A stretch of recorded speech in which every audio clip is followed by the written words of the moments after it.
The first time she saw him, the wind carried the smell of rain and gun smoke through Whitethorn. Night crawled along the rooftops. Lanterns flickered in the storm glass.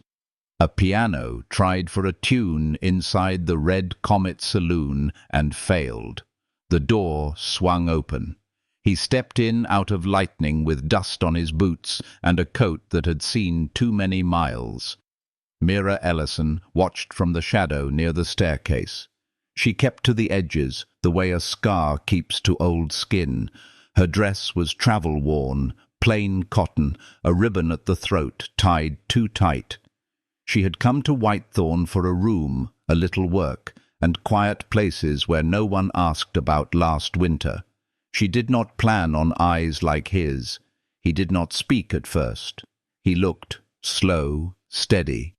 He noticed the exits, the mirrors, the men who reached for cards when they lied.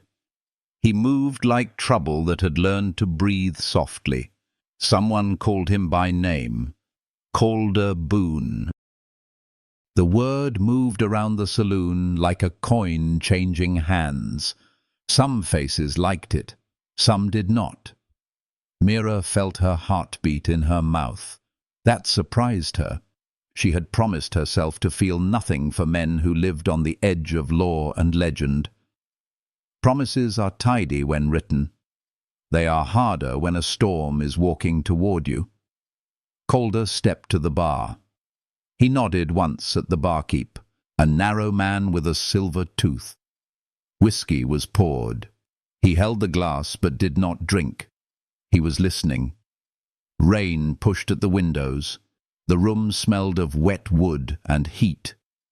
Mira turned away, but the piano man shifted into a soft waltz, and the crowd made space, and when she looked again, Calder was already watching her. Not a hard stare, a careful one, like a horse learning your scent. She thought of leaving. The stairs were 3 steps to her left. Her room was upstairs, last door. She had placed a book on the windowsill that afternoon, a small book of psalms. The pages were thin as wings. She wanted the quiet of it. He crossed the floor before she moved. His boots did not hurry.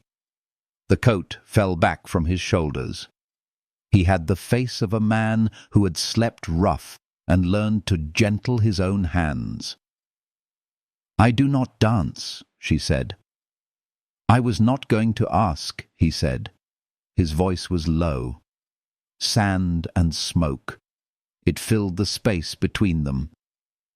"Then why did you walk over here?" "Because you looked like you might ask for help, and then decide you did not deserve it." She felt color rise to her cheeks. She hated that. She did not like being seen by a stranger and named that way.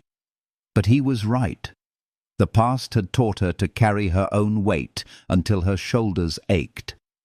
"I do not need saving," she said. "I did not say saving."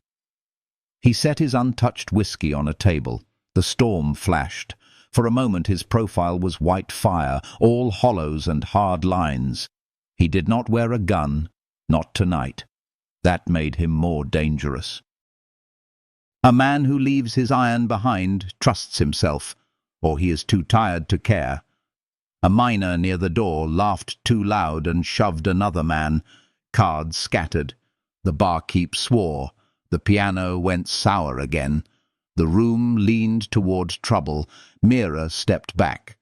Calder shifted to keep the space safe at her side, the way a rider keeps a skittish mare from the fence. "Thank you," she said before she could stop herself. "I did not do anything," he said. "Sometimes standing near is the thing," she said. He looked at her hands. They were steady, work hands, not a saloon girl's painted grace, not a ranch lady's idle softness. The ribbon at her throat trembled with her breath. "What brought you to Whitethorn?" he asked. "A room, a job, a chance to sleep without listening," she said. Then she bit her lip. Too much. She had said too much. listening for what? Footsteps, keys in a door, the sort of silence that comes before a man decides he owns you. He was quiet. The storm pressed its forehead to the glass. She looked at his eyes. There was something in them that remembered chains and winter rivers and a woman's voice that had gone quiet in spring. She did not know those stories yet, but she felt the weight of them in the set of his jaw. "You have someone after you," he said. "Not any more," she said. A lie lives in the throat like a splinter. It stung when she spoke. She swallowed hard. Calder did not call her on it. He looked past her shoulder. A tall man had stepped in from the rain. Fine boots, clean hat, a badge that had seen polish. Sheriff Abel Hart. He spoke low to his deputies and scanned the room with the easy claim of a man who believes nothing moves without his say. Hart lifted his chin at Calder, that smile men use when they have decided they are already right. "Evening, Boone," the sheriff said. "Evening, Sheriff," Calder said. "You planning to stay long? Long enough to finish a drink, if I can get a quiet minute." "You know, quiet is expensive. I have paid for costlier things." Mira felt the air in the room change. Men turned their shoulders. The barkeep wiped the same spot on the counter 3 times. The storm made a soft moan at the eaves. Hart flicked his eyes toward Mira as if she were part of the furniture. She felt old anger wake up. She lowered her gaze and tucked it away. The sheriff took 2 steps closer. He smelled of saddle soap and pride. "You here on business, Boone? Not yours. Or maybe it is," Hart said. "Word is, a man named Bram Calderon is riding through, stole a silver payroll, shot a guard, took a woman with him. People say you have business with him. I have history with him," Calder said. Mira felt the words like a small knife. A woman taken. A guard shot. Silver coins running like water. She could taste the winter again. She did not want to. Hart turned to the room. "Anyone seen Bram Calderon? Speak quick, if you want to be on my good side." Silence. Chairs creaked. The piano man took his hands off the keys and studied his wrists. The rain softened to a hush, as if the weather held its breath. Mira felt the strangest thing. The longer Hart stood there, the safer she felt near Calder. Not because Calder was good. She did not know that, because he was careful, and careful men do not let harm roll loose if they can help it. Hart's gaze slid back to Mira. Have you seen him?" Mira met his eyes. "No." Hart let the word weigh itself. Then he snorted and looked away. He made a signal, and his men stepped back toward the door. "We will be watching," he said. "Whitethorn belongs to the law." Calder's mouth made a tired shape. The deputies left the door hanging open. Rain drifted in like white thread. The piano tried again. A slow song now. Something about a girl in a blue dress by a river. Mira let her breath find its own pace. Calder looked at her as if to ask if she needed a chair. She surprised both of them. "Would you walk me upstairs?" she said. "Only to the door." He did not make it a moment for pride. He nodded. They moved through the room without touching. The smell of kerosene and wet leather followed them. She heard whispers. Outlaw. Widow.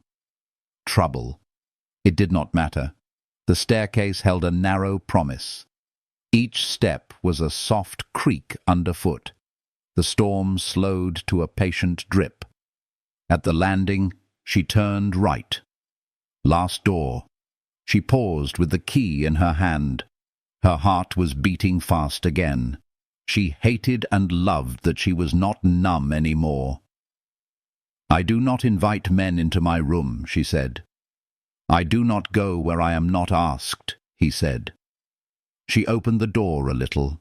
The small bed, the window, the book on the sill like a white bird. She kept the door mostly closed and stood in the gap, the way you stand by a fire that could burn you and keep you alive at once. But then she whispered, "You look like you have not slept in a bed in a long while." He looked past her into the small room. Rain marked the window in thin lines. His eyes moved over the bed and away, the way a thirsty man looks at a well when the well belongs to someone else. "I have a way of making rooms dangerous," he said. "Some places are dangerous before a man arrives," she said. "He only lights the lamp." He held her gaze. A long quiet. The thunder walked far across the desert and turned to a low animal sound. Mira felt the old fear stir and then fold itself, like a blanket put back where it belongs. "If you still need to sleep," she said, "leave your boots at the door and your pride in the hall." Calder did not step through. Not yet. He set his hat on the banister. He ran a hand through rain-touched hair. He looked like a man laying a gun down on a church step. "If this story has warmed a quiet corner of your heart, stay close. The night is not done speaking. And if you are still listening, let your presence be known, so this little fire keeps its glow." She opened the door a little wider, and the lamplight reached for him, and that was how the trouble finally came upstairs. The door closed softly behind them. For a moment, the rain became the only sound, steady, patient, like the desert catching its breath after too much wind. Calder stood by the door, hat in hand. His coat dripped onto the floorboards, forming small, dark pools that glimmered in the lamplight. Mira watched him from beside the bed, arms folded, unsure whether she was keeping herself safe or keeping him out. "You can set your things there," she said, nodding to the chair near the window. He did, quiet and slow. Everything about him was measured, as if the wrong movement might break the fragile truce between two people who didn't yet know what they feared most, each other or themselves. The lamp flickered. Her room smelled faintly of cedar and soap. Outside, thunder rolled far off toward the red mesas. Mira turned her back to him, pretending to fuss with the lamp's wick. "You shouldn't be here. The sheriff already has eyes on you." "He's had eyes on me for years," Calder said. "He just doesn't know what he's looking for." She faced him again. He was smiling, but it wasn't arrogance. It was the quiet humor of a man used to trouble who'd stopped expecting the world to be fair. She studied him openly now. The scar that ran from his jaw to his neck, half hidden by stubble. The small nick at his collarbone, old and white. Every mark on him looked earned, not given. "Is it true?" she asked. "That story about the silver payroll and the guard?" He didn't answer right away. Instead, he glanced toward her book on the windowsill. "That your Bible?" "Maybe," she said. "Or maybe it's something I keep so I don't forget I used to believe in mercy." "That's a good thing to remember," he murmured. "Answer me." He sighed, then sat on the edge of the chair. "The silver, yes. The shooting, no. The guard was already dead when I got there, and the woman, she wasn't taken. She chose to ride with me for a while." Mira heard the way his voice caught on the last line. She didn't press further. Some wounds were too deep to name in a storm's hour. She turned toward the window. The lamplight softened her face, tracing the shape of her jaw, the curve of her lips. She looked stronger than he'd first thought, the kind of strength that had learned the cost of surviving. "You running from something too?" he said. It wasn't a question. "Everyone is," she whispered. Silence lingered. She could feel him watching her, not like a man measuring a woman, but like someone trying to memorize a safe place. She didn't know what to do with that kind of gaze. He finally spoke. "I can leave if it makes you easier." She shook her head. "You'd only end up sleeping in the stables, and the sheriff's men will look there first." A faint smile touched her lips. "Besides, a little danger keeps the night honest." He chuckled under his breath. "You sound like someone who's been burned before." "I have," she said simply. "But sometimes you walk back to the fire anyway. It's the only light you trust." That silence again. Only now it wasn't sharp. It was the kind that hums between two people who understand the same kind of loneliness. Calder leaned back. "You remind me of the river near Lonesome Creek," he said. "Looks calm until the current takes you." She smiled at that, soft but cautious. "And you remind me of a thunderhead, quiet until it decides not to be." They both laughed, low and tired. The storm outside answered with another rumble. After a while, Mira lit another lamp. The glow spread over the wooden floor, making the small room look warmer than it had any right to be. "Tell me something," she said. "Why do men like you keep running instead of staying put?" "Because the ground keeps shifting," Calder said. "Every time I stop, someone tries to dig up the bones I buried." She nodded, understanding more than she wanted to. "Maybe you just need the right ground." He met her eyes. "Maybe." The air between them thickened, half caution, half pull. Mira looked away first, but her pulse didn't listen. He noticed her hands tremble as she reached for the blanket folded at the end of the bed. Without thinking, he rose and helped her spread it over the mattress. Their fingers brushed, small, barely there, but the touch stopped them both. For a moment the world shrank to breath and nearness. She looked up. His eyes were darker than the rain. "You should get some rest," she said quickly. "So should you." He stepped back, giving her space. That was what made her trust him a little. He didn't reach, didn't take. Mira blew out one of the lamps and sat on the edge of the bed. "You can take the chair. It's not much, but it'll hold." He nodded. "I've slept worse." "Fences, wagons, cell floors." She gave him a sideways look. "You always this charming when you're confessing?" "Only when I don't mean to be." The storm eased to a whisper. Somewhere outside, a horse snorted. Calder's head turned toward the sound. Years of instinct, still sharp. "Relax," she said. "Nothing out there but wind." "Wind can carry news," he murmured. "Then let it carry something good for once." He smiled, the first real one she'd seen. She lay back, staring at the low ceiling, feeling the strange peace that comes only when the worst has already found you and passed you by, for now. Calder sat in the chair, boots off, elbows on his knees.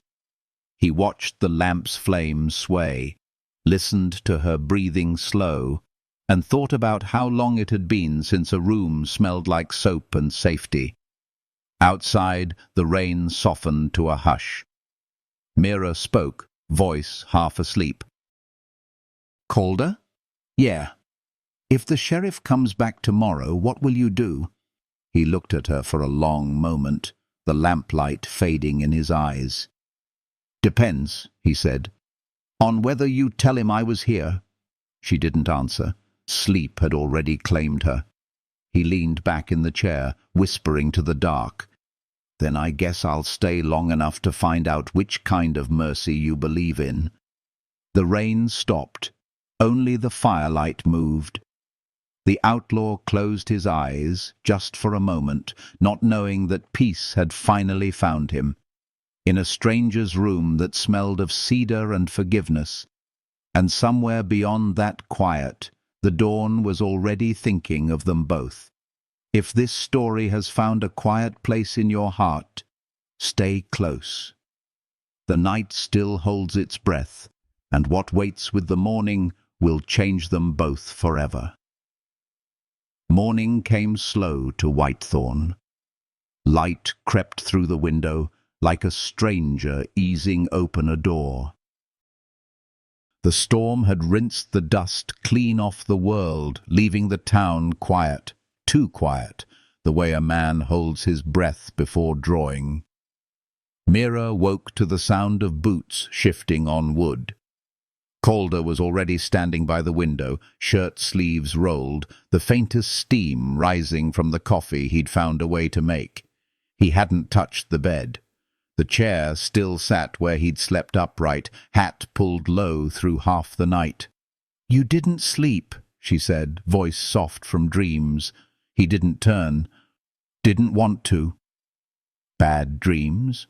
He shook his head. "Just old habits. A man learns not to sleep deep when the law's got his name in their mouth." Mira sat up, pulling the blanket to her waist. Morning light caught the curve of her shoulder, the ribbon she'd untied and forgotten. For the first time in a long while, she didn't flinch at being seen. "You could have left before sunrise," she said. "I could have," Calder answered, finally facing her. "But then I'd have missed the quiet." The way he said it made her heart stumble once, like a horse misstepping on loose rock. Outside, the town was beginning to stir. Wagon wheels, dogs, the low murmur of men heading toward the stables. But in this small room there was stillness, and the smell of rain-damp earth mixed with black coffee. She stood and crossed to him. He offered her the tin cup. Their fingers brushed again, too brief to mean something, too long to mean nothing. "Thank you," she said. "Don't thank me yet," he murmured. "We might both regret this day before it's done." She sipped the bitter coffee, watching him. "The sheriff won't quit. You know that?" He nodded. "I know how heart works. He's got pride to protect. That badge isn't heavy enough for all the ghosts he carries." "You talk like you know him well." "I used to." He turned back to the window. "We rode together once, before the world taught us what side of the gun we stood on." Mira frowned. "You and the sheriff?" Calder gave a half-smile that didn't reach his eyes. "Long time ago, before silver made men sell their peace." She let the words sit between them, heavy and quiet. Sometimes you don't need the full story to feel the ache of it. A knock came then, sharp, quick and close. Mira's spine straightened. Calder's hand went to his belt before he remembered he wasn't carrying a gun. She mouthed a single word. "Hide." He moved without a sound, slipping behind the wardrobe. The space was narrow, but he fit. Mira smoothed the blanket, steadied her breath, and opened the door. Mrs. Breen, the widow who ran the boarding house, stood there, face pale, apron wet with morning dew. "Mira," "You've got to keep quiet," she whispered. "Sheriff Hart's downstairs. He's asking about last night. Said Boone might have been seen near here." Mira forced a calm she didn't feel. "He was at the saloon when the storm broke. That's all anyone saw." Mrs. Breen wrung her hands. "You know how Hart is. He doesn't ask twice before tearing through rooms. You best be careful, child." "Thank you, Mom," Mira said gently. "If he comes this way, I'll tell him the same thing I told you." The older woman nodded, then hurried down the hall. Mira closed the door and turned. Calder stepped out from the shadows, eyes hard, jaw set. "She means well, but that kind of kindness gets people hurt." "She means loyalty," Mira said, "and sometimes that's all we have." He looked at her, seeing not just the words, but the history behind them. "Who hurt you that you talk like that?" She met his gaze. "A man who believed loyalty was something you could buy. I learned better." He didn't ask more. Instead, he moved to the corner, picking up his coat. "I should go before I bring the law to your door." "You won't make it far in daylight," she said quickly. "The sheriff's men are at the stables. You need to wait till dusk." He hesitated. "And stay where?" "You want me back behind the wardrobe?" Her lips twitched despite the danger. "You could stay here, if you trust me." "I don't trust anyone," he said. "Then you'll fit right in," she replied. That earned the smallest smile. He sat back down, the chair creaking under his weight. "You have a way of making a man forget what's waiting outside." "Don't mistake kindness for invitation," she said, though her voice betrayed a tremor she couldn't hide. "I won't," he said softly. "But if I did, I'd still say thank you." They let silence settle again, warm and uneasy. The air was thick with everything they weren't saying. As noon drifted closer, Mira busied herself with chores, a folded blanket, a washed cup, a line of shirts drying by the window. Calder watched her move with quiet intent. There was something about the rhythm of her hands that steadied him, something almost holy in its simplicity. "You ever miss where you came from?" she asked without looking at him. He took a breath. Every day. But the road doesn't give back what it takes." She turned, eyes soft. "Maybe it gives something else instead." "Like what?" She shrugged. "People who remind you why you're still alive."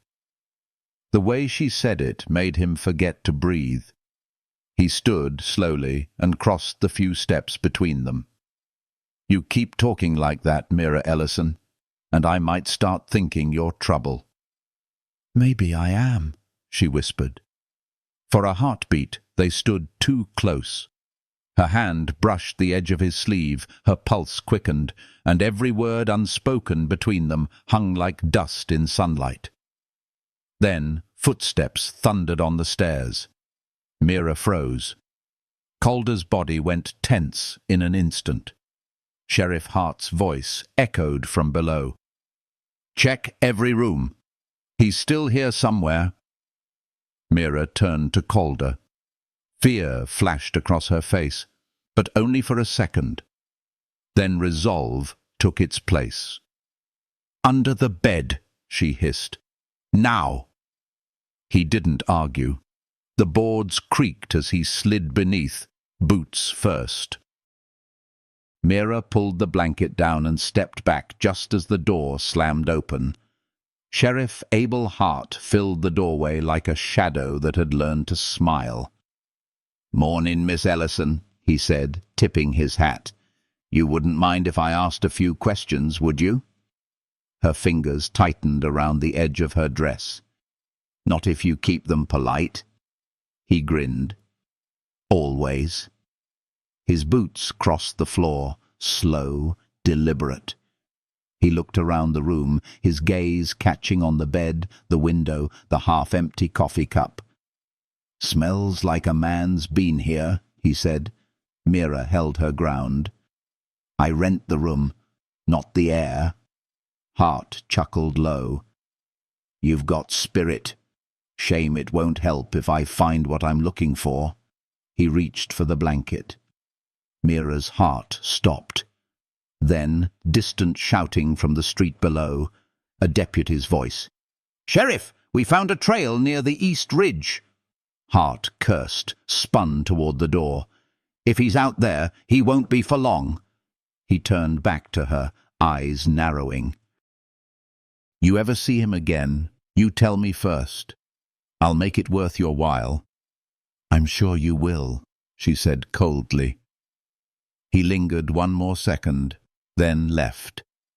The door slammed behind him. Mira waited until the boots faded down the hall before dropping to her knees. "You can come out." Calder emerged, covered in dust, eyes fierce but amused. "You lie better than most outlaws I know." She exhaled, a shaky laugh. "You're the reason I'm learning." For the first time he smiled without the shadow behind it. And though danger had only just begun, for that small sliver of morning, the outlaw's bed and her fragile heart felt like the safest place in the West. If this story has touched a quiet place in you, stay with them. The sun has only risen, and before it sets again, the desert will demand its price. By the time evening fell, Whitethorn had the look of a town holding its breath. Shutters closed early, horses moved restless in the corrals. Even the wind seemed to keep low, whispering between the cracks in the boards. Mira lit a single lamp and drew the curtains tight. The glow painted her face in soft amber, catching the worry in her eyes. Calder sat by the window, hat pulled low, revolver finally in his hand, a borrowed piece from Mrs. Breen's dead husband. "They'll be back," she said quietly. "The sheriff won't stop just because he followed a trail." "He'll stop when he catches what he's chasing," Calder murmured, spinning the gun cylinder once. "But what he doesn't know is that trail leads nowhere. I've walked it before." Mira crossed her arms, watching him. "You make it sound like you've done this 1,000 times." "I have," he said. "Run, hide, lose, survive." Then his voice softened. "But this time feels different." "Because of me?" He didn't answer, but the silence said enough. She turned away, flustered, moving to the table to busy her hands with something that didn't need doing. He watched her the way a man watches a flame he can't touch, afraid and drawn in the same breath. After a moment, he said, "Hart wasn't always the kind of man who kicked in doors for a badge." Mira glanced back. "You said you rode together." Calder nodded slowly. "We were hired guns on the border. He saved my life once. I thought that made us brothers. Turns out we were just two men trying to bury the same sin." "What sin?" she asked softly. He looked at the revolver, then at the floor. "A fire. A raid gone wrong. Women dead. Children too. We were supposed to stop it. We didn't." Mira's breath caught. "And now?" "Now he wears a badge to forget it. I wear the guilt to remember." The wind knocked the shutters once. A hollow, lonely sound. Mira stepped closer, her voice a whisper. "Maybe forgetting isn't peace, Calder. Maybe it's cowardice." He looked up. There was something raw in his eyes. "You talk like someone who's lived both." "I have," she said, I tried to forget a man who owned my silence for 2 years. Every night I told myself forgetting was freedom, but it only made the chains invisible." He stared at her, the stormlight trembling across her face. "You said last night you wanted a room to sleep without listening. Who was he?" She swallowed. "His name doesn't matter. Just that I left him breathing." There was a tremor in her voice. Not fear, but the echo of survival. Calder stood, slowly, carefully. He didn't reach for her. He simply stood near, his presence calm, grounding. "You did right," he said. Her eyes shone, caught between pride and exhaustion. "Funny, I don't feel right. I feel empty." He gave a small nod. Emptiness can be the first clean place after blood. The words landed in her like truth. She felt them settle deep. Something broke open, not loud, not violent, just a quiet shift in her chest that made breathing easier. For a long moment, neither spoke. The lamp crackled softly. The smell of rain still lingered. Then faint hoofbeats sounded in the street below. Calder crossed to the window and lifted the curtain just enough. 3 riders, lanterns low, shadows long. "Deputies," he muttered. "Heartsmen." Mira went cold. "They can't search again tonight. Mrs. Breen will—" He shook his head. "She can't stop them." He turned to her, eyes sharp now. "Do you trust me, Mira?" She blinked. "Why?" "Because we've got 10 minutes, maybe less, and I need you to do something that might ruin us both." Her pulse quickened. "Tell me." He moved fast, snuffed the lamp, threw his coat over the chair. In the sudden darkness, his voice came steady. "When they knock, tell them I left before dawn. Tell them you were seen at the chapel at sunrise. That will buy us a night's breath. And where will you be?" He looked at the bed. "Under the floor." She frowned. "There's no trapdoor." "There is if you make one." He dropped to one knee, gripping the loose board he'd noticed earlier, the one that squeaked when he'd paced at midnight. He pulled a knife from his boot and wedged it under. The plank lifted with a dry groan. Beneath it, dark space, narrow but deep enough to hide a man who'd learned to breathe quiet. "Calder," she whispered. He met her eyes. "Don't lie if you don't have to, but if you must, make it sound like truth you wish was real." Her throat tightened. "You think they'll believe me?" He gave her that slow, quiet half-smile. "You made me believe you weren't afraid. That's harder." Before she could answer, a fist pounded on the door. "Mira Ellison, open up. Sheriff's orders." Her blood ran cold. Calder slid into the dark, pulling the board back into place. The room fell silent but for her own heartbeat. She wiped her palms on her skirt and opened the door. 3 deputies filled the hall, damp coats, eyes mean with long hours and suspicion. "Evening, miss," the lead one said. "We're checking every room again. Sheriff thinks Boone doubled back." Mira steadied her breath. "He hasn't been here. He was gone before sunrise." The deputy's gaze swept the room. "Anyone can say that." "I was seen at the chapel this morning," she said quickly. "Ask Father Lennox.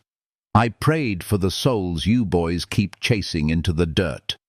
That earned her a frown and a grudging respect. "You got a sharp tongue, miss." "Only when I'm tired," she said, forcing a faint smile. The man nodded to the others. They gave the place a quick glance, under the bed, behind the wardrobe, then turned toward the door. But just before they stepped out, one of them kicked at the floorboard, the very one under which Calder breathed. The wood groaned but held. Mira's pulse roared in her ears.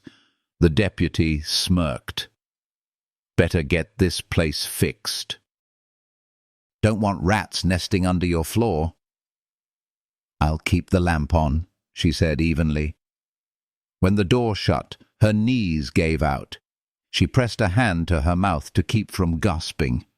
A moment later, the floor shifted, and Calder emerged, covered in dust, eyes wild and bright. "You all right?" he whispered. She nodded, then laughed once, shaky and breathless. "You're heavier than you look." He smiled faintly. "You did good." I lied like I meant it. He studied her, something like admiration flickering in his gaze. "That's how you survive." Mira stood, brushing her skirt. "You said this might ruin us both. What did you mean?" Calder's voice dropped low. "Hart's not just chasing me for the payroll. He's chasing a secret I buried with that silver. And if he finds it—" He paused. The silence felt sharp. "What secret, Calder?" she asked. He looked at her then, steady and sad. "The woman they said I took. She wasn't just anyone. She was his wife." The world went still. Outside, thunder rolled again, far out on the plain, and Mira knew, whatever this man was running from, it was only now beginning to catch up. If this story has stirred something in you, stay close. The night has more to tell, and the truth riding toward Whitethorn will not come gentle. The wind turned colder that night, carrying the smell of dust and far-off rain. Whitethorn lay under a quiet moon, silver light bleeding across the rooftops like a secret trying to be heard. Mira sat by the window, arms around her knees, watching the town sleep. Behind her, Calder paced the room, slow, restless steps, the kind a man takes when the past won't stay buried. "You could tell me the rest," she said finally, "about her, the sheriff's wife." Calder stopped, hand braced against the wall. His shadow stretched long across the floor. "You sure you want to hear it? I can't help you if I don't understand what you're running from." He gave a small, bitter laugh. "You already helped me more than I deserve." "Let me decide what you deserve," she said quietly. He turned then, and something in his eyes, weariness, honesty, made her heart tighten. "Her name was Clara Hart," he began. "Before she married Abel, she was the one who stitched men back together after bar fights and bad ideas. She had hands that could calm a horse and stop a bleeding man in the same breath. I met her before Hart ever did." Mira said nothing. "We were close," he continued, voice rough. "But I left to chase Silver down south. When I came back, she was wearing his ring. Thought that was the end of it. But last year, she showed up at my camp one night, bruised, half mad with fear. Said Hart had changed. Said the law was just his way of cleaning his conscience." "And you helped her escape," Mira whispered. "I tried," Calder said. "We rode 3 days before he caught up. There was a gunfight near the Arroyo crossing. One bullet hit her." "Not mine." Mira closed her eyes. "And now he blames you."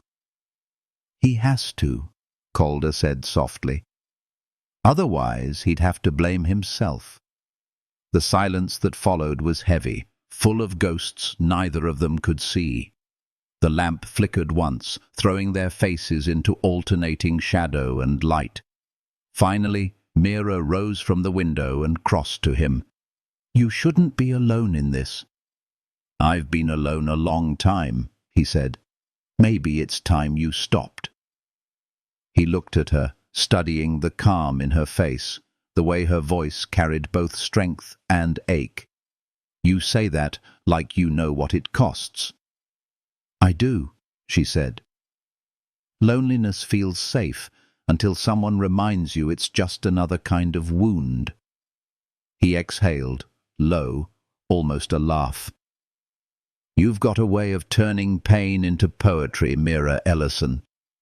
Or maybe I'm just tired of bleeding for silence." He didn't mean to, but he reached for her hand. She let him. Their fingers met, rough skin against soft, both scarred in different ways. The moment hung there, trembling and alive. "Calder," she whispered. He lifted her hand to his chest. His heart beat steady, slower than hers. "You could still tell the sheriff," he said. "You'd have his favor, his protection." She shook her head. "I've lived under a man's favor before. It feels a lot like chains."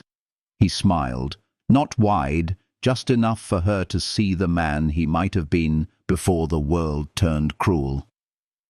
A knock sounded faint and far off. Not at the door, but from the alley below.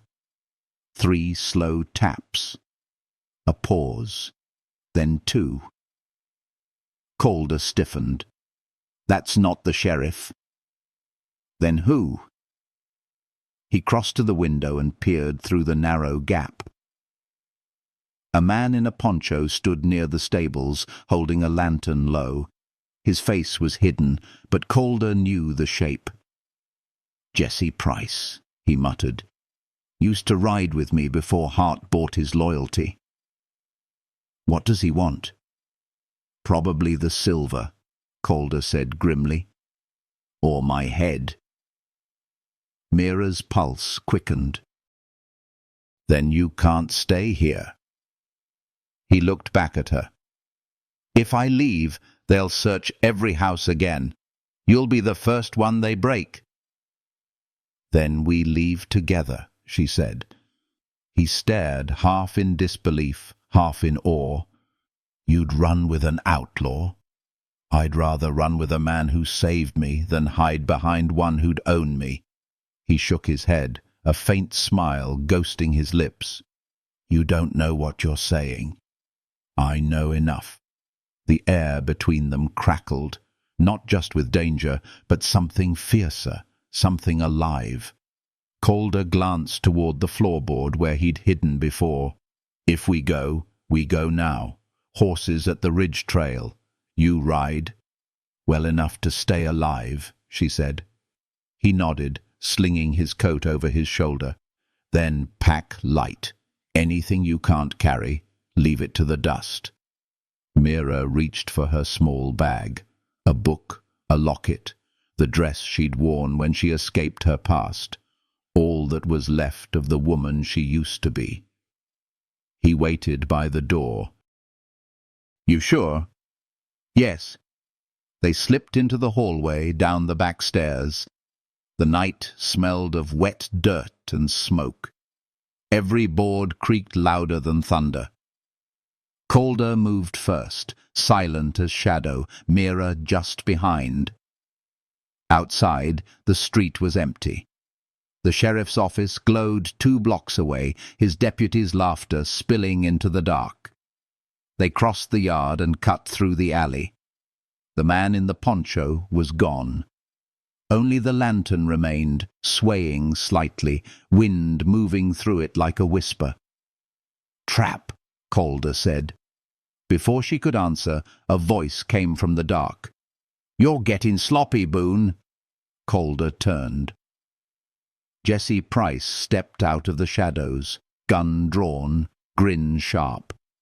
"Didn't think you'd come back to Whitethorn," Jesse said. "Sheriff's got half the town betting you'd crawl through Mexico by now." "Never been much for bets," Calder said. "They make men stupid." "Then you'll die smart," Jesse replied, cocking his gun. Mira froze, eyes wide. Calder stepped in front of her, hand low on his borrowed revolver. Easy, Calder said. You don't want this. I want what Hart promised me, Jessie sneered. A bounty and a clean name. Funny thing, Calder said quietly. Hart doesn't have a clean name to give. The words hung a second too long, just enough time for the click of another gun behind them.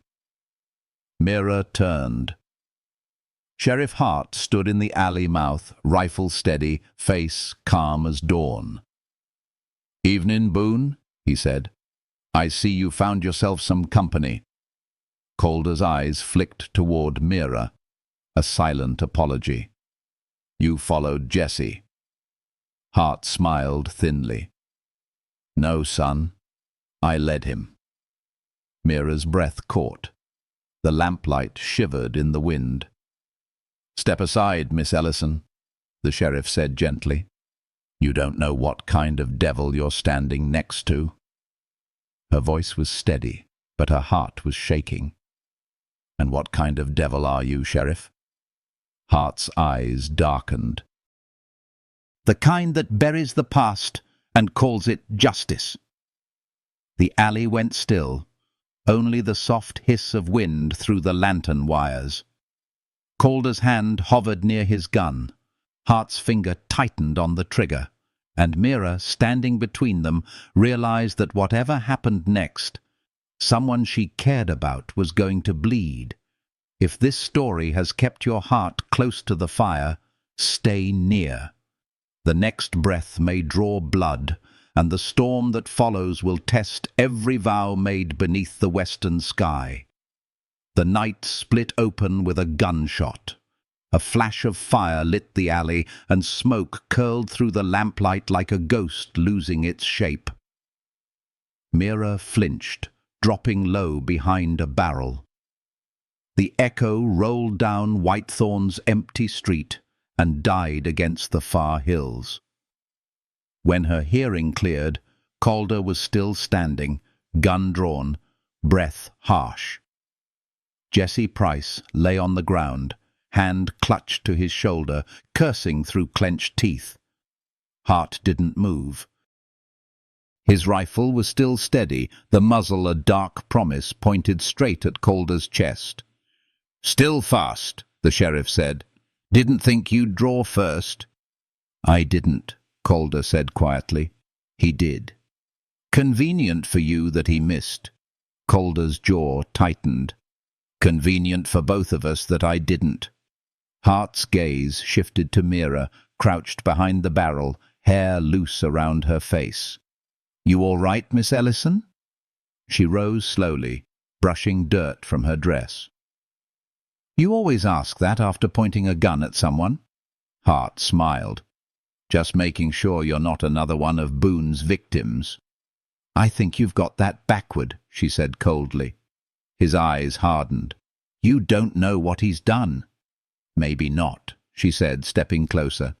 "But I know what kind of man talks about justice while aiming at someone who just saved a woman's life." The sheriff's mouth twitched, but his aim didn't waver. "Step aside, Mira." Calder's voice was low, calm, but dangerous. "Don't listen to him." "Why?" Hart said, tilting his head. "You afraid she'll see you for what you are?" "I'm afraid she already has," Calder said, "and decided I was worth the trouble anyway." For a second, Hart's composure cracked, just enough to show the man underneath the badge. "You think that means anything? You think you can talk your way out of what happened at the Arroyo?" Calder's voice broke quiet. "I'm not the one who shot Clara." The world seemed to stop breathing. The name fell between them like a dropped knife. Hart's face changed. Something raw, ugly, human. "Say that again." "You heard me," Calder said. "You killed her. Not on purpose, maybe, but your bullet found her when you aimed at me." The sheriff's knuckles whitened around the rifle. "You lie." "Then why did she ride to me?" Calder asked. "Why did she whisper your name when she fell?" Hart's voice cracked into a snarl. "Shut up!" He raised the rifle. Before Mira could think, she moved. Between them, both hands out. "Enough!" The barrel stopped inches from her chest. Her breath came fast, but her voice didn't shake. "You're both trying to bury the same ghost. Don't dig her up with more blood." Hart stared at her. His breathing slowed, ragged. For a moment, something sane flickered behind his eyes. Then Jessie groaned on the ground, dragging the sheriff's attention just long enough. Calder seized the moment. He stepped in, grabbed the rifle barrel, twisted. The shot went wild, shattering the lantern above them. Fire and glass rained down, throwing sparks across the alley. "Go!" Calder shouted. Mira hesitated only a heartbeat before running. He followed, ducking through the smoke, the two of them vanishing into the maze of side streets as Hart's curses echoed behind them. They ran until the town fell away into open desert. The moon guided them, cold, merciless, bright enough to show the trail. Mira's lungs burned. "Where are we going?" "Old mining camp," Calder said. "Half a mile north. Nobody goes there now." They reached it as dawn began to touch the eastern ridge. Broken wagons and collapsed shacks stood like bones in the pale light. Calder found a ruined stable, half covered by fallen beams. He led her inside, breathing hard. "We can rest here." Mira leaned against the wall, trying to steady her heart. "You could have killed him back there." "I almost did," he said quietly. "Why didn't you?" He looked at her. "Because you were watching." Something in her chest softened. She sank to the ground beside him. "You didn't want me to see that part of you." "I didn't want to remember it," he said. They sat in silence for a while.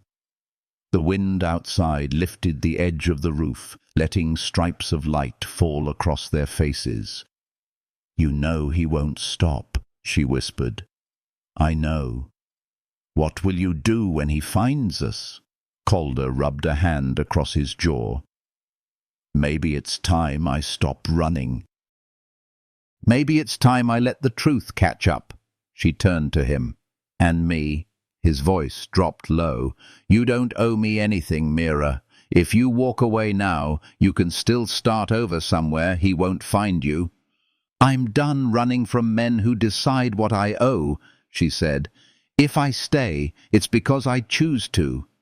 He looked at her a long time. "You have no idea what that means to a man like me." "I think I do." She reached out, brushing the dust from his sleeve. The gesture was small, but his whole body stilled, as if her touch had quieted every ghost still pacing his ribs. He turned his hand, caught hers, and for the first time didn't let go. The morning light fell across them, soft, golden, like a truce neither of them had believed in until now. Outside, the desert stretched endless and empty. Inside, for the first time, it felt like sanctuary. She leaned her head against his shoulder. He let her. No words, no promises, just two worn souls learning what peace sounded like when it finally stopped running. And yet, somewhere far behind them, a rider's silhouette cut across the rising sun. A sheriff's shadow, still hunting what the law could not forgive.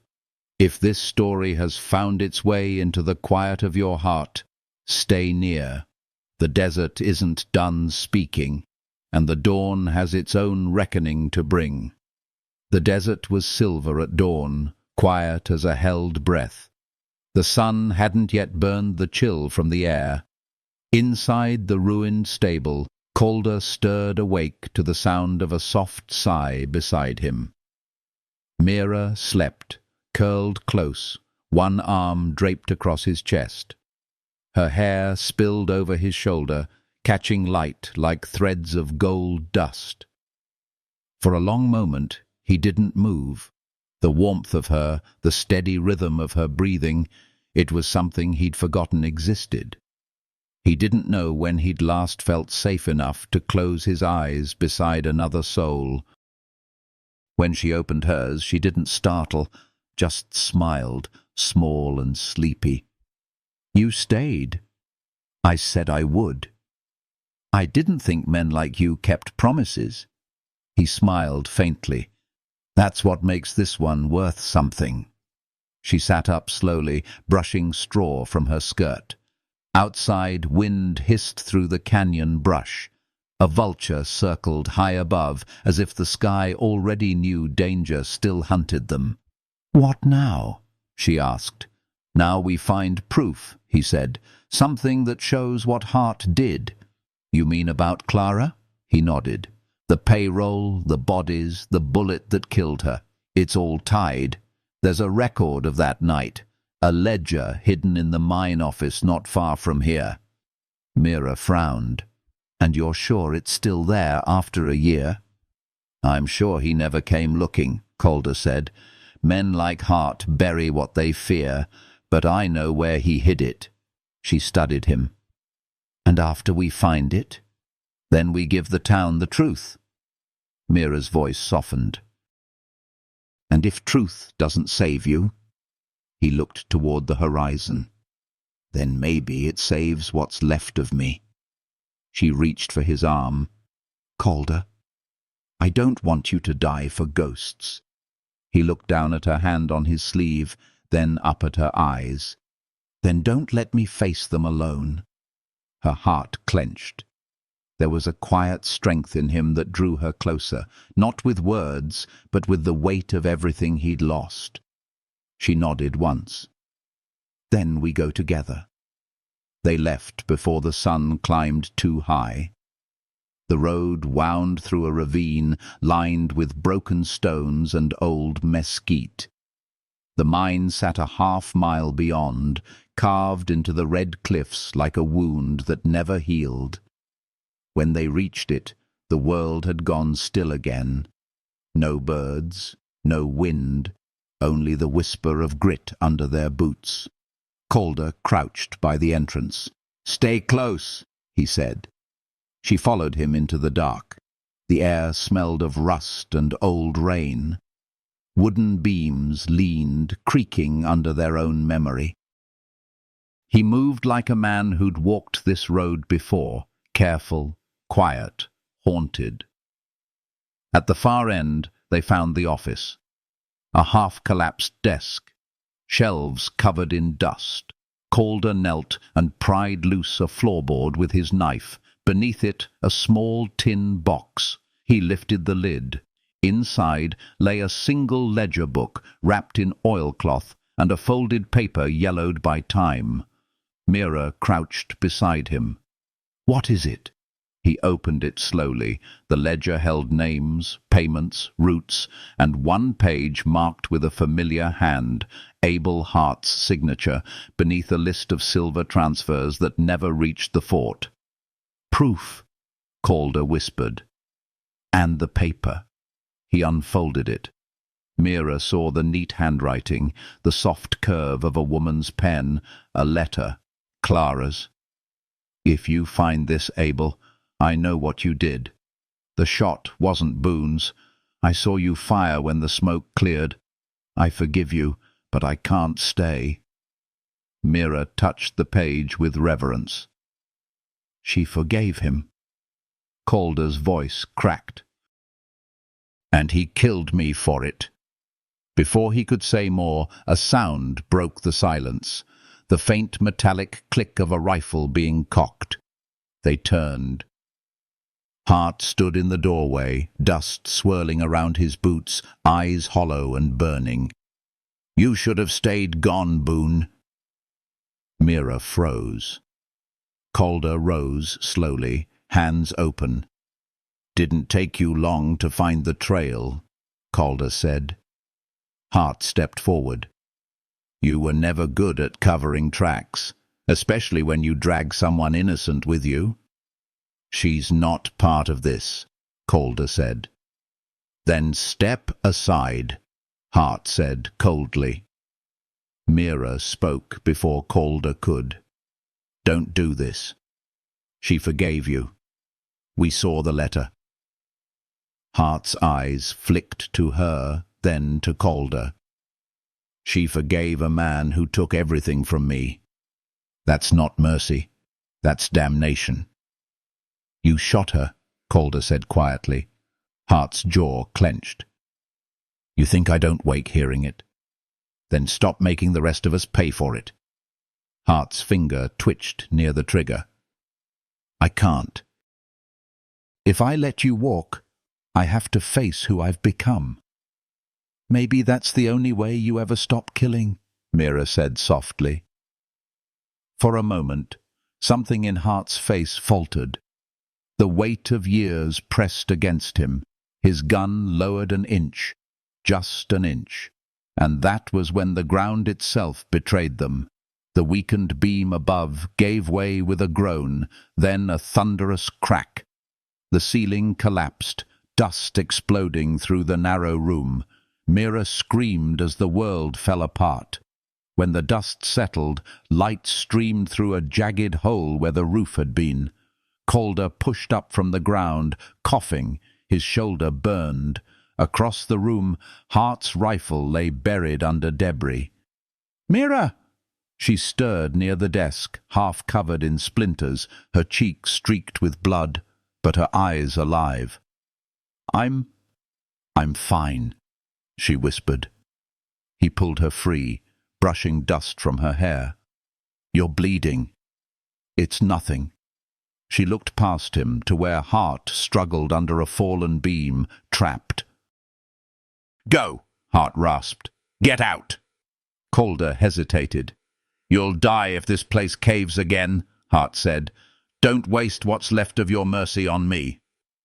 Calder stared down at him, torn between rage and something older, the ghost of brotherhood, maybe. Then he bent, wedged his shoulder under the beam, and lifted. The wood groaned, but moved. Hart dragged himself free, coughing, shaking. "Why?" he asked. Calder's voice was hoarse. "Because someone has to start forgiving her for you." They locked eyes. Years of fury, loss, and unspoken love between them. Hart looked away first.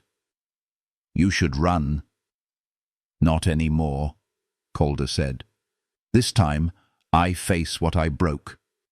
Mira took his hand, gripping tight. "Then we face it together." Hart looked at the ledger, the letter still in Mira's other hand. "If that gets to the town," he said, "my badge means nothing." "Then maybe it's time the town found out what truth costs," Mira said. Outside, dawn was spilling over the desert. 3 riders approached on the horizon, deputies coming fast. Calder's hand found his gun, but Mira stopped him. "No more blood, Calder. Not for this." He nodded slowly. Hart looked from one to the other, then exhaled. "I'll tell them you're dead, both of you. Ride east. Cross the San Duro. Don't come back." Calder studied him, disbelieving. "Why would you—" "Because if that letter's true," Hart said softly, "I owe her one last good deed." Silence stretched long between them. Finally, Calder gave a single nod. He turned, pulling Mira close. Together, they stepped into the light, dust swirling around their boots. Behind them, the sheriff sat in the ruin, staring at the sun, the letter still burning in his hands. They rode until Whitethorn was nothing but a memory in the mirror of dawn.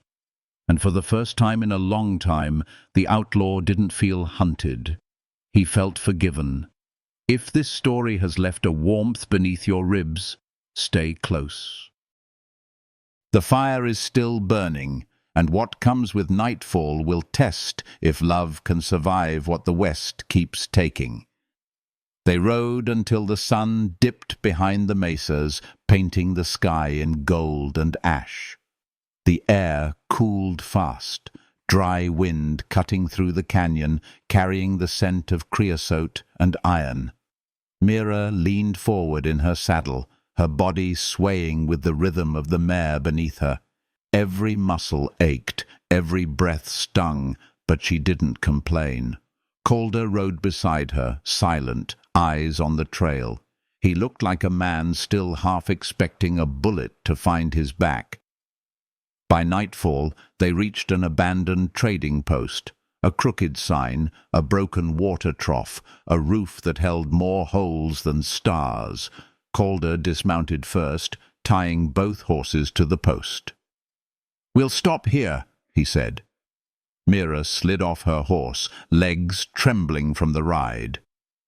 "You think Hart kept his word?" He glanced toward the dark horizon. "If he meant to follow, we'd already be dead." She shivered. "You trust him?" "No," he said, "but I trust guilt. It's the one thing a man can't outrun." They stepped inside. The place smelled of dust and cedar rot. Calder found a small hearth in the corner and struck a match. Fire flared, catching on old wood. Warmth spread through the room in thin waves.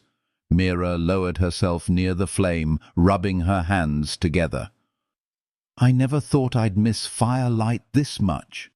Calder knelt beside her, feeding another stick into the coals. "You always miss it more when you've lived too long in the dark." She looked at him then, the firelight catching his face, the tired lines, the scar, the quiet grief. He wasn't just an outlaw. He was a man who'd carried too much sorrow and never set any of it down. "Calder," she said softly, "what happens now?" He hesitated. "We find somewhere the law doesn't reach, maybe north, past the Salt Ridge.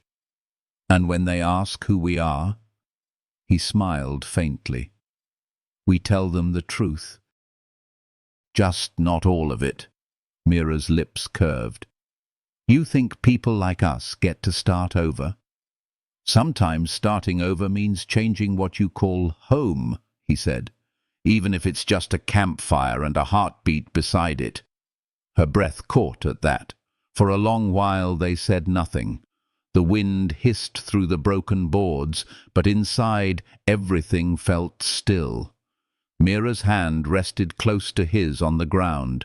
The space between them grew smaller with every quiet second. She turned, her eyes meeting his. "You saved me, Calder. Twice now." He shook his head. "You saved me first. I just didn't realize it." The fire crackled, sending sparks up into the dark. Their shadows leaned toward each other on the wall, almost touching. She spoke in a whisper. "I don't know what this is between us." "It doesn't need a name," he said. "Just time." She exhaled, the tension in her chest finally breaking. "Then stop wasting it." He froze, eyes on hers. The firelight danced between them, slow and unhurried. When he leaned in, it wasn't sudden. It was inevitable. The space closed. Her breath trembled against his mouth, her hand finding his jaw, rough with stubble and road dust. The kiss wasn't wild. It was quiet, like forgiveness given shape. When it broke, they stayed close, foreheads resting together. "I don't want to lose you," she whispered.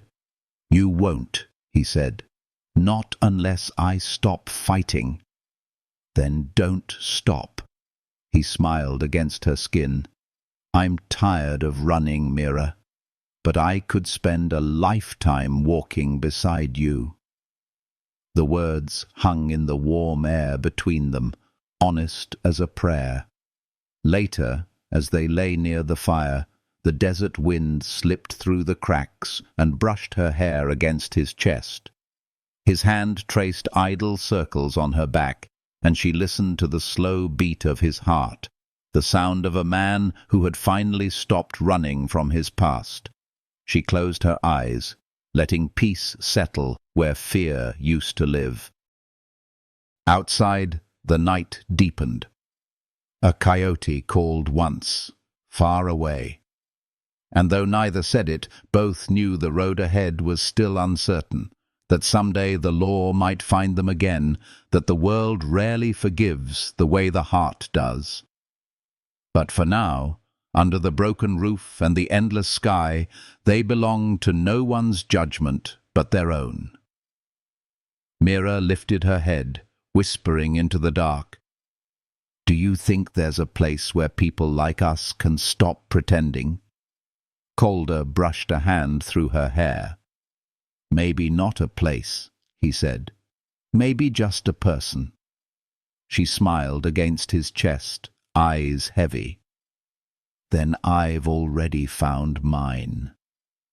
And as the last embers glowed red and soft, the outlaw and the woman who refused to fear him finally slept in the same silence that had haunted them both for too long, now turned gentle, now turned home. If this story has stirred something soft beneath your scars, stay close. The road isn't finished yet, and even peace in the West has its price when dawn comes to collect. Dawn came cold and quiet, the kind of morning that tests how much warmth two hearts can hold. The wind carried fine red dust through the cracks of the trading post, laying a thin coat over the floor, over the saddles, over the blanket tangled around them. Calder woke first. For a while, he just watched her.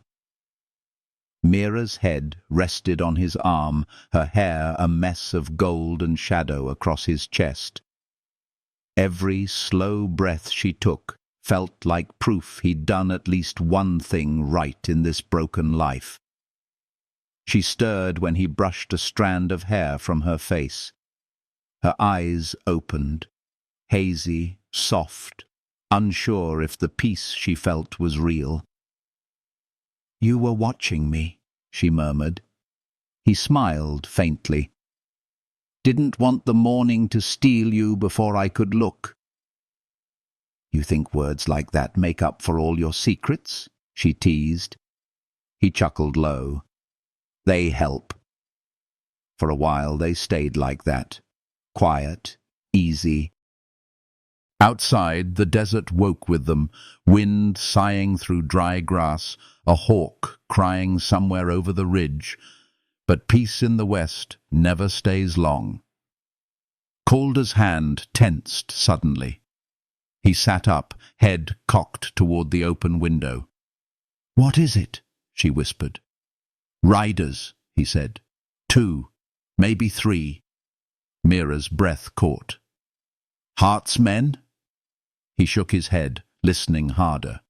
"No, lighter hooves. Maybe scouts, bounty hunters." She pushed the blanket aside and stood, already reaching for her boots. "Then we can't stay." He caught her wrist gently. "Running again won't fix what's chasing us." Her eyes met his, defiant but afraid. "Then what? You want to wait here for the noose?" He rose and faced her, the early light cutting a sharp edge along his jaw. "I want to end it." She stared, searching his face. "You mean go back?" "I mean go forward," he said. "The letter, the ledger, they're the only proof that can clear my name and free Hart from his lie. But they're no good if we keep them buried in the sand." Mira's throat tightened. "You'll die if you go back to Whitethorn." He stepped closer. "Maybe, but if I don't, the truth dies with me." She shook her head. "You're not alone in this anymore." He smiled softly. "I know. That's what makes it harder to leave." She took a shaky breath. "Then let me ride with you." He hesitated. "You've done enough." "I've done enough hiding," she said. "Don't ask me to start again." He studied her for a long, quiet second. Then he nodded. "All right, we'll face them together." They packed in silence. Saddlebags, water, the wrapped ledger, and Clara's letter. Before mounting, Mira looked back at the trading post, its crooked door still swaying in the wind. "It's strange," she said. "I thought the first place that felt safe would be the one we'd never have to leave." Calder adjusted his hat. "Sometimes safety's just the place that lets you rest before the next fight." They rode out under a pale sky, the kind that promises heat but still carries the chill of night. By midday, the desert gave way to scrub hills, and Whitethorn appeared in the distance, a smudge of smoke and tin roofs, looking smaller than either of them remembered. As they drew closer, Calder slowed his horse. "We'll wait till sundown," he said. "Slip in through the back of the saloon. Less eyes there." Mira's pulse quickened. "And Hart?" "He'll find us," Calder said. "He always does." They made camp behind an old stone wall overlooking town. Mira unwrapped the ledger and traced a finger across the handwriting. "Clara must have known someone would find this," she said softly. "She trusted the truth," Calder said, "more than she trusted either of us." "Do you still hate him?" she asked. Calder looked toward the town. "I used to. Now I just want him to stop hating himself." The sun fell low, and Whitethorn's lights began to bloom one by one. The sound of a piano drifted faintly through the air, the same song from the night they met. Mira felt a strange ache tighten behind her ribs. "You sure you're ready?" she asked. Calder looked at her, eyes steady. "No, but I'm done being afraid of not being ready." They mounted up and rode down the ridge. The town greeted them with the kind of silence that means people are watching behind shutters. Calder dismounted first, tying the horses near the alley behind the saloon. He turned to her. "If this goes bad, ride east. Don't wait for me." "Don't tell me how to leave you, Calder." His hand brushed her cheek, rough, warm, trembling just slightly. "Then promise you'll live." "I already am," she whispered.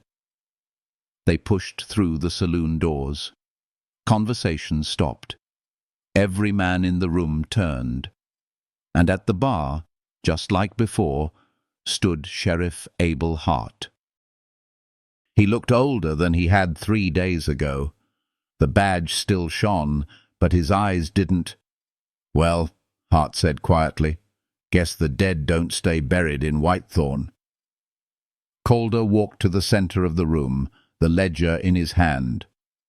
"No, but maybe the truth can." He laid the book on the table. "This ends tonight, Abel." Hart's gaze flicked from Calder to Mira, then back again. "And what do you want me to do with that?" "Read it," Calder said. "Then decide if you still know who you are." The room held its breath. Hart didn't move. Then, slowly, he reached for the book. The lamplight caught his hand as it trembled. He opened to the marked page. His eyes moved over the lines, then stopped at Clara's letter tucked inside. He read it once, then again. When he looked up, his voice was hollow. "You could have used this to destroy me." "I didn't come to destroy you," Calder said. "I came to stop running from you." Hart's eyes glistened, though he blinked the shine away. "You expect forgiveness?" "No," Calder said softly. "Just an ending." For a long moment, no one spoke. The piano man's fingers hovered above the keys, but didn't play. Then Hart stepped forward, closing the ledger. "You're right," he said. "It ends tonight." He drew his gun, slow, deliberate. Mira's breath caught. Calder didn't flinch. Hart raised the barrel, then turned it, placing it on the table instead of aiming it. "I won't shoot another man to keep a lie breathing," he said. "Take her. Take your life. Just go." The saloon let out a collective breath. Calder stared at him, disbelief breaking into something close to mercy. "You'll tell them?" Hart nodded. "They'll hear the truth from me." Mira stepped closer. "And what about you, Sheriff?" He smiled sadly. "I've got ghosts to answer to. Maybe I'll finally let them find me." Calder reached out, his hand trembling as it met Hart's. "I never wanted to be your enemy." Hart's voice cracked. "Then maybe we were both just men who forgot how to be anything else." Outside, thunder rolled again, distant but clear, the promise of another storm. Mira looked between them, then at Calder. "It's over," she whispered. "Almost," he said. "Just one more road to ride." They stepped out into the night, the sound of rain beginning to fall, soft, clean, new. If this story has settled deep in your chest, stay close. The rain hasn't finished speaking, and the west still holds one last breath of mercy before the dawn. Rain fell steady over Whitethorn, soft and silver, washing the dust from the boards and the sins from the air. Mira stood beneath the saloon awning, hat pulled low, watching the street run with muddy rivers that shimmered like melted stars. Calder stepped beside her, the brim of his hat dripping. The storm didn't scare him. It never had. "Feels like the first clean rain in years," she said. He nodded. "Maybe it's trying to tell us something. Maybe it's trying to forgive us." He smiled, faint and tired. "Then I hope it forgives loud." They waited until the lightning passed. The sheriff's office stood across the street, one lamp glowing through the window. Abel Hart's shadow moved behind it, slow, deliberate. Mira wondered if he was writing the truth down, if the town would finally know what kind of man had worn the badge all these years. "Do you think he'll keep his word?" she asked. Calder looked out across the rain. "I think he's already paid his price." "And you?" He turned toward her. "I'm still working on mine." She smiled softly. "Then maybe it's time to stop counting debts." He took her hand. Her fingers were cold, but they fit his like they'd been waiting for something solid to hold on to. "You could stay here," he said. "Find work. Find peace." "And you'd just ride off again?" "I was thinking maybe I'd ride slower this time," he said. "Leave a trail easy enough for you to follow," she laughed quietly. "Then maybe I will."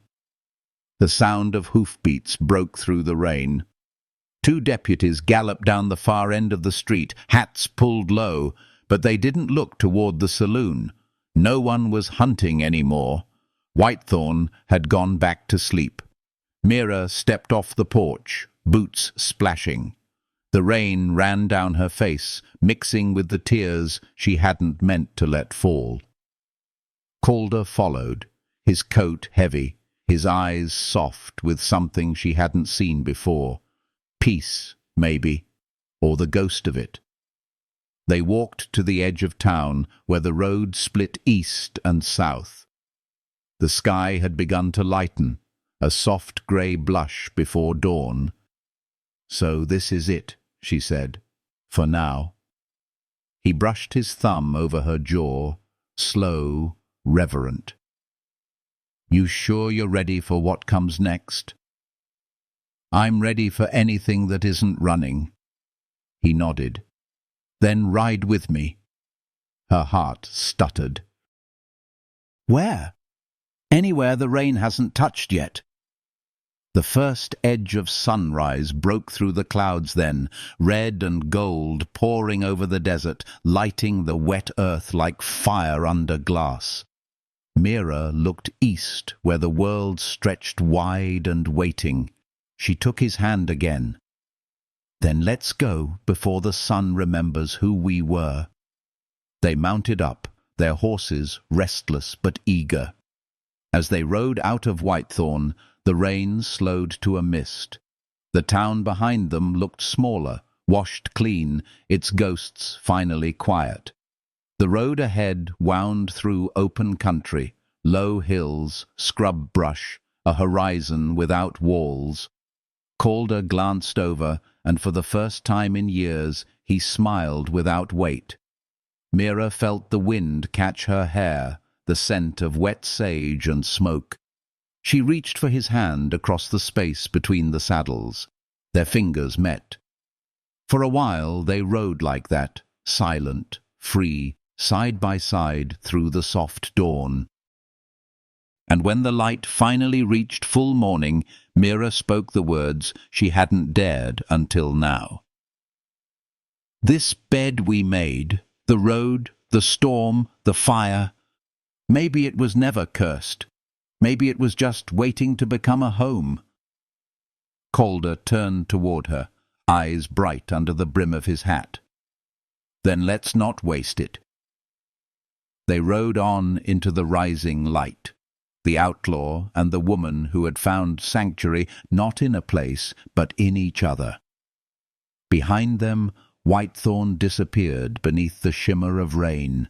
Ahead, the horizon burned gold, firelight reborn in the open sky.